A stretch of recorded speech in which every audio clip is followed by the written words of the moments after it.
그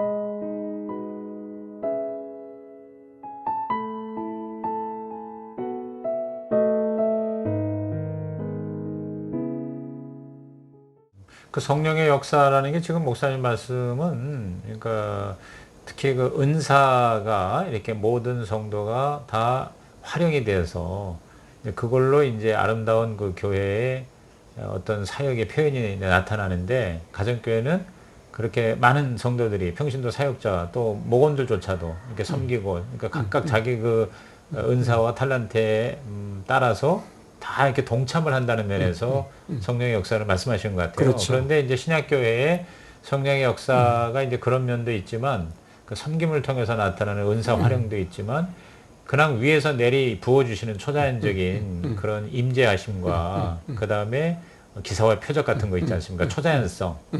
그런 면에서는 어떻게 생각하세요? 제가 생각할 때는 가정교회에서, 그러니까 네. 제가 보기에는 이제 성령의 사역이 다양한데 네. 그냥 신약에 나타난 성령의 사역을 조금 이렇게 좀 이렇게 좀 축소시켜서 이야기하자면은 하나는 공동체를 세우는 것이고 하나는 선교의 능력이라고 저는 생각합니다. 네, 그렇죠. 예. 네. 이제 공동체는 그리스도의 몸을 세우는 거죠. 은사를 가지고 어떤 그 여러 가지 전인적인, 그러니까 어떤 영적인 깨달음의 차원, 그냥 주로 말씀의 사역, 그다음에 사회 정신적 차원, 사람들이 뭐 교제를 통해서 이제 깊은 또 상담을 통해서 이제 친구가 되어주고 이러면서 이제 사회 관계가 형성이 되고 상처가 치유가 되고 그러면서 정신적인 평안을 누리고 기쁨을 회복하게 되고, 그다음에 이제 육체적인 측면, 이제 병도 나아야 되고. 그다음에 이제 그 물질적인 측면, 배고프면 또 이런 어떤 물질도 나누고, 이제 이런 모든 측면에서의 이제 은사를 서로 나누어서 그런 전인적인 필요를 채워주는 일인데, 이제 거기에서 성령의 역사가 나타나고, 그다음에 우리가 이제 세상을 향해서 선교를 하면서 그때 이렇게 기적적인 능력이 많이 나타난다고 생각합니다. 그래서 위에서 부어주는 하나님의 성령의 역사가 아니고는 사람이 안 변하죠. 그렇기 때문에 이 공동체가 세워지는 것도 성령의 역사가 아니고는 불가능하고, 이제 속된 말로 말하면 이제 서로 이렇게 친하게 지내면 처음에는 좋지만은 나중에는 자주 모이면 더러운 인간성 다 나오거든요. 그럴 때에 자기를 부인하고 그리스도의 십자가로 자기를 부인하고 상대방을 원수 사랑하는 마음으로 이제 사랑하고 용서하고, 그럴 때 이제 부활의 능력이 나타나잖아요. 그 다음에 이제 이제 그렇게 해서 사람들이 공동체 안에서도 변화되는 거고, 또 사람들이 세워져 가는 거고, 몸이 세워져 가는 거고, 그 다음에 이제 안 믿는 사람들을 전도할 때 이게 그야말로 벽이지 않아요. 이때 기도하면서 섬김만 갖고는 안 되고, 섬김과 기도를 통해서 이제 그 사람을 이제 말씀의 자리로 이렇게 인도하고, 또 목사님이 많은 기도를 통해서 복음을 선포할 때 하나님의 성령이 그를 이제 변화시켜서 이제 뭐 엄청난 일들이 일어나지 않아요? 저는 제가 볼 때는 그래도 가정교회 안에서 그런 놀라운 기적의 역사가 제일 많이 나타나고 있다고 생각합니다. 그 지금 5가지 공동체성, 만인체세정의 원리, 선교 지향성, 그리고 하나님 나라 비전과 이제 성령의 역사. 이게 이제 신약 교회의 본질이 다 이런 건데, 이게 지금 현재 우리 가정교회에서 우리들이 확인할 수가 있어서 하나가 빠졌네요. 네, 하나가 섬김의 리더십. 섬김의 리더십. 이제 그 안에 이제 섬김의 리더십이 아니고는 그렇죠. 가정교회는 통하지 않아요. 전통교회는 충분히 군림해도 됩니다. 성도들이 다 구경꾼이고 소비자니까. 근데 담임 목사님이 강력하게 군림하면서 이제 그렇게 해 나갈 수 있지만은, 가정교회는 섬김의 리더십이 아니면은 통하지가 않아요. 그런 의미에서 우리 주님의 섬김의 리더십을 이제 가정교회 안에서 담임 목사님을 통해서 담임 목사님이 그걸 실현하고, 담임 목사님을 통해서 모든 성도가 그런 섬김의 그 리더십을 배우고 또 실행하고 거기에서 성령의 능력을 경험하고, 이제 이런 어떤 성령의 역사가 이제 교회 안에서 일어난다고 생각합니다. 이 6가지에 대해서는 이제 나중에 따로 또 개별적으로 좀 더 심층적으로 스터디하고 같이 나누면 굉장히 재미있을 것 같고요. 유익할 것 같습니다. 근데 아까 이제 얘기하다가 나중에 얘기하자고 미뤘던 게 뭐냐면, 이제 목사님께서 신학자로서 또 이제 성경 연구자로서 이론적인 가정교회 정립을 하시면서 오늘날 일어나고 있는 우리 한국교회, 뭐 한국교회뿐만 아니라 이제 지금 이제 북미나 또 기타 다른 지역으로서도 이제 확산이 되고 있습니다만, 물론 출발은 또 북미에서 했지만 그 아쉬운 점, 그러니까 이 가정교회가 특별히 신학자 입장에서 이런 것들이 좀 보완돼야 된다고 할까, 아니면 또 이것이 실제 실행되어야 되는데 이런 면에서 좀 아쉽다. 이제 그런 것도 약간 이제 있었었는데, 그 만약에 있으시다면 뭐라고 생각하십니까? 이제 뭐 다 아는 이야기가 될 수도 있겠지만, 첫 번째는 네. 신학적으로 가정교회가 성경적이라는 네. 이제 이런 확신이 더 강화되어야 될 필요가 있다. 네. 신학적으로 더 네. 연구가 필요하고, 본인들도 더 신학적으로 말씀 속에서 더 이제 그런 어떤 확신을 가져야 되겠다는 생각이 들고, 두 번째로는 이제 교회는 공동체인데, 이 공동체라는 건 말이 쉽지, 우리가 결혼해서 생활해 본 사람은 다 알다시피 이게 사람이 모여서 하나가 된다는 건 불가능한 이야기잖아요.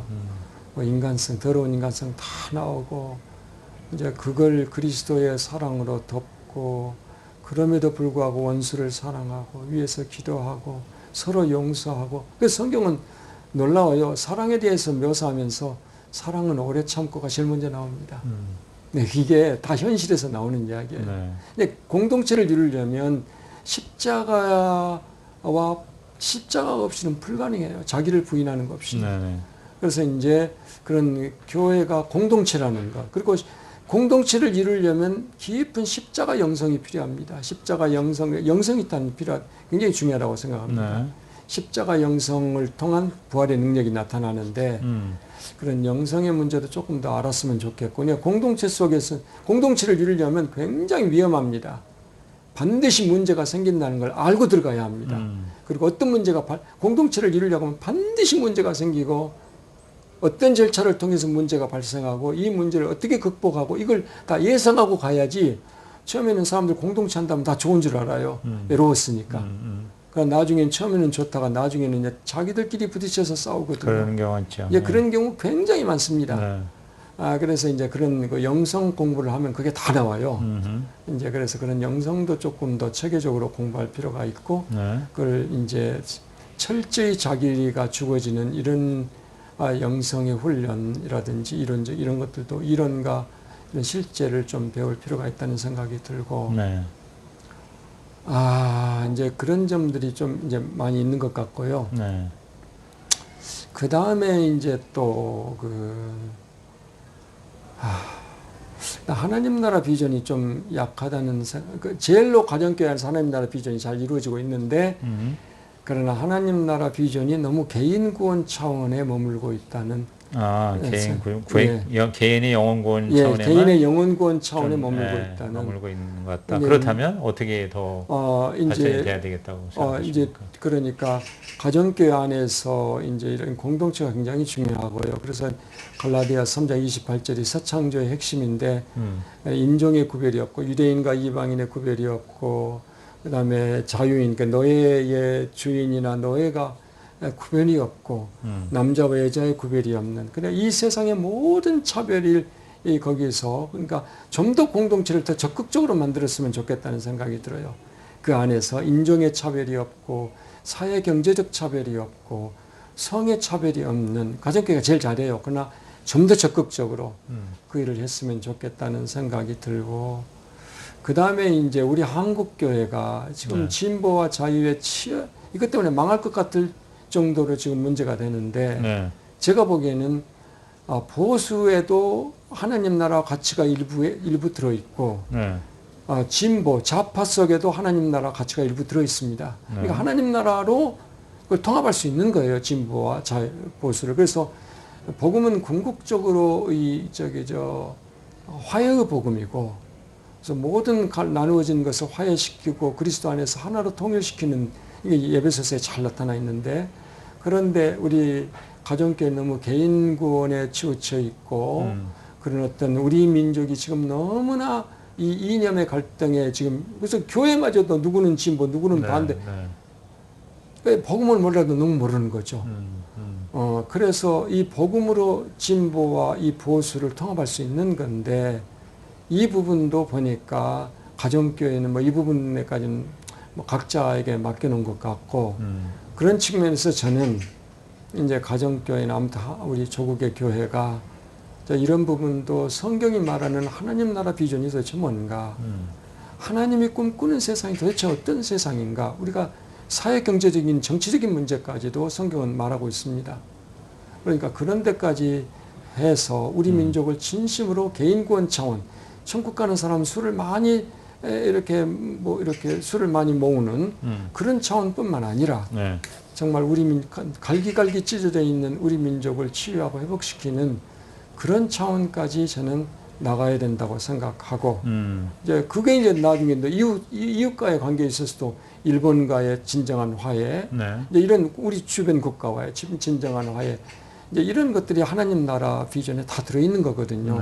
네. 이런 것까지는 우리 가정교회가 신경을 안 쓰는 것 같아서 이러면은 참 그전 점은 아쉽다 저는 그렇게 생각합니다.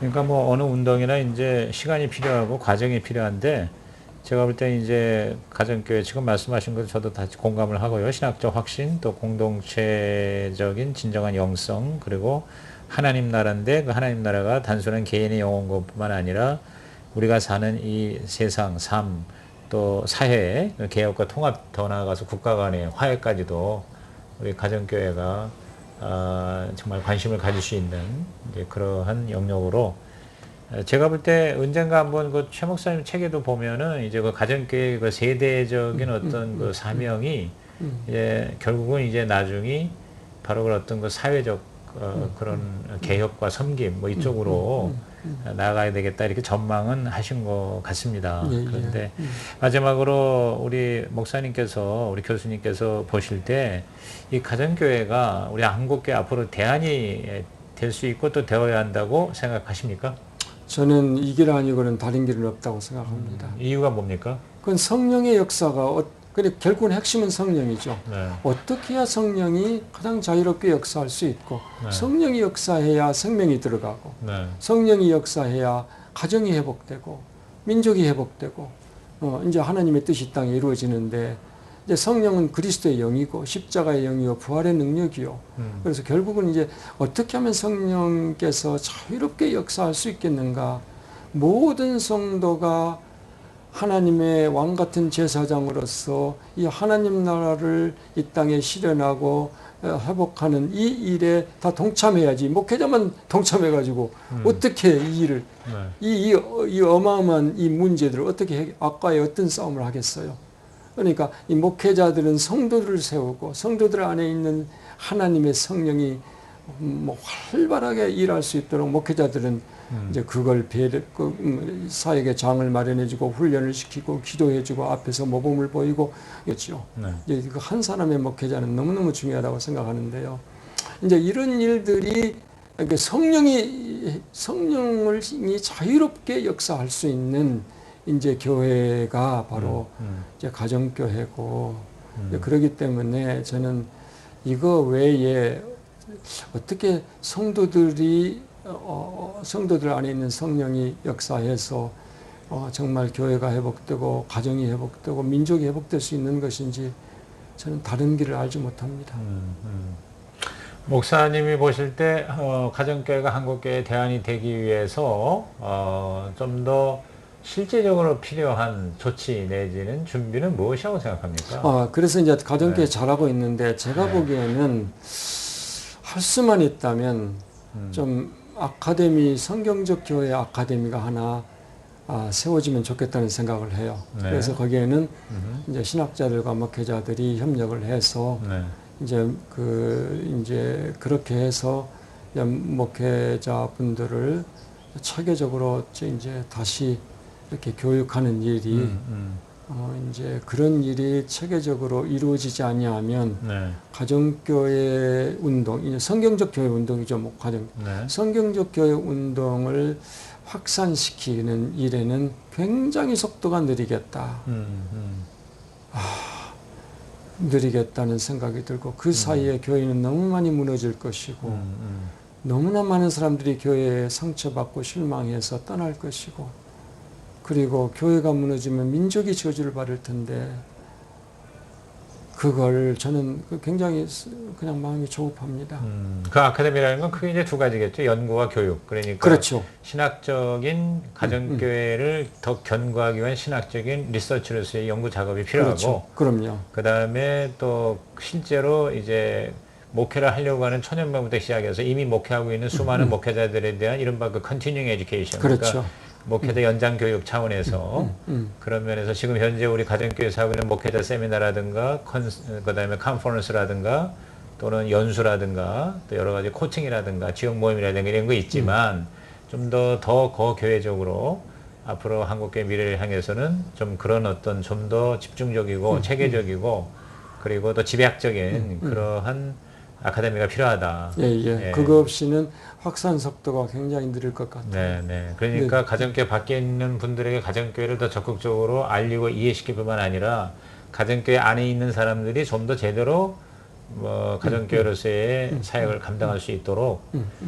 앞으로 1세대 지나면서 이제 은퇴하신 분도 계실 때고 이제 이런 분들이 또 그런 일에 같이 동참할 수도 있을 것 같아요. 그러니까 그렇죠. 현직 신학자들도 참여할 수 있고 또 뭐 당연히 이제 지금 목회하고 있는 가정교회 목회자들도 동참을 하고 이제 그분들은 주로 대상이 되겠고 그 다음에 이제 그들을 섬기는 사람으로서는 또 지금 가정교회 은퇴자들도 이제 점점 생기고 있잖아요. 그러니까 그분들이 그 몇십 년 동안의 노하우를 마지막 인생의 마무리해서 그런 것들을 좀 후배들한테 전수할 수 있는 뭐 그런 의미에서도 또 목회자 학교 같은 것도 굉장히 그 희망적인 그런 어떤 전망이라고 생각을 합니다.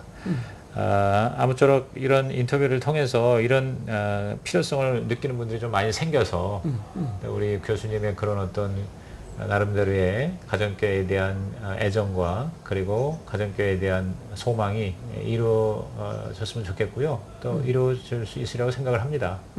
아유, 이게 지금 저 백석 신학대학원 강의 중인데 잠깐 짬을 내서 이렇게 시간 내주셔서 고맙습니다. 예, 고맙습니다. 네, 감사합니다. 예, 고맙습니다.